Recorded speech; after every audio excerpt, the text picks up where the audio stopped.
എക്കാലത്തെയും പ്രിയപ്പെട്ട നടനാണ് മധു. മലയാള സിനിമയുടെ കാരണവർക്ക് ഇന്ന് 92ാം പിറന്നാളാണ്. പ്രിയ നടന് ആശംസകൾ അറിയിക്കുകയാണ് സിനിമാ ലോകവും ആരാധകരും.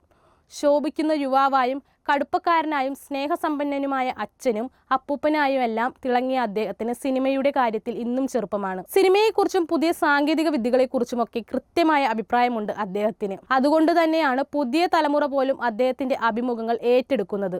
പ്രായാധിക്യത്തെ തുടർന്ന് തിരക്കേറിയ ജീവിതത്തിൽ നിന്ന് മാറി വീട്ടിൽ വിശ്രമത്തിലാണ് മധു ഇപ്പോൾ. ഹിന്ദി അധ്യാപകനായാണ് മധുവിന്റെ കരിയർ തുടങ്ങുന്നത്.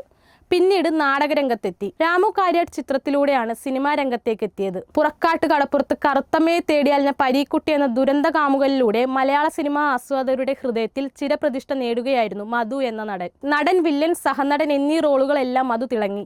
ചെമ്മിനിയിലെ പരീക്കുട്ടി, ഭാർഗവി നിലയത്തിൽ സാഹിത്യകാരൻ, ഉമ്മാച്ചുവിലെ മായൻ, ഓളവും തീരത്തിലെ ബാപ്പൂട്ടി, നാടൻ പ്രേമത്തിലെ ഇക്കോരൻ, വിത്തുകളിലെ ഉണ്ണി, ഏണിപ്പടികളിലെ കേശവപിള്ള, കള്ളിച്ചെല്ലമ്മയിലെ അത്രാംകണ്ണ്, അങ്ങനെ എത്രയെത്ര കഥാപാത്രങ്ങൾ. ഓളവും തീരവും, ഏണിപ്പടികൾ, ഭാർഗവി നിലയം, ഇതാ ഒരു മനുഷ്യൻ, ഹൃദയം ഒരു ക്ഷേത്രം, ജീവിതം, പ്രായിക്കര പപ്പൻ, നരൻ എന്നിങ്ങനെ 100ലേറെ ചിത്രങ്ങൾ മധു അഭിനയിച്ചു.